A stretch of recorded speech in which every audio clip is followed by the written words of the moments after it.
ഇറാനി പോള റെഡിയാക്കാൻ ഞാനിവിടെ കുറച്ച് ചിക്കൻ മസാല ചേർത്ത് പൊരിക്കാൻ വെച്ചിട്ടുണ്ട്. ആ സമയം കൊണ്ട് ഒരു സവോള മസാലകളൊക്കെ ഇട്ട് വഴറ്റിയെടുക്കാൻ വെച്ചിട്ടുണ്ട്. ശേഷം ഇതിലേക്ക് മല്ലിയില കറിവേപ്പില ഇട്ടിട്ടുണ്ട്. ചിക്കൻ റെഡി ആയിട്ടുണ്ട് കേട്ടോ. നമ്മൾ പിച്ചി എടുത്തിട്ടുണ്ട്. മസാലക്കൂട്ടിലേക്ക് ഇട്ട് മിക്സ് ചെയ്തെടുത്തിട്ടുണ്ട്. പിന്നെ അത് ഒരു മിക്സിൻ്റെ ജാറിലേക്ക് 4 മുട്ട പൊട്ടിച്ച് വെച്ചിട്ടുണ്ട്. ഒരല്പം ഉപ്പ് അപ്പസോഡ ഇട്ടിട്ടുണ്ട്. ബാറ്റർ റെഡി ആയിട്ടുണ്ട്. 1/4 കപ്പ് മൈദപ്പൊടിയും ചേർത്തിയിട്ടുണ്ട്. ഒന്ന് മിക്സ് ചെയ്ത് കൊടുക്കുക. റെഡി ആയിട്ടുണ്ട് കേട്ടോ. ഇതുപോലെ എടുക്കുക. റെഡി ആയതിൻ്റെ ശേഷം ഉള്ളിയും ചിക്കനൊക്കെ ഉണ്ടല്ലോ ഇതിലേക്കിട്ട് മിക്സ് റെഡിയാക്കി എടുക്കുക.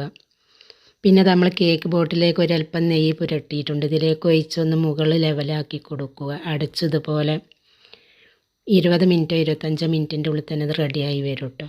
അപ്പോൾ ഇതാ റെഡി ആയിട്ടുണ്ട്. ഒന്ന് മറിച്ചിട്ട് കൊടുക്കുക മറ്റൊരു പാനിലേക്ക്. അപ്പോൾ ഇത്രയേ ഉള്ളൂ. വീഡിയോ ഇഷ്ടപ്പെട്ടാൽ ലൈക്ക് ചെയ്യൂ.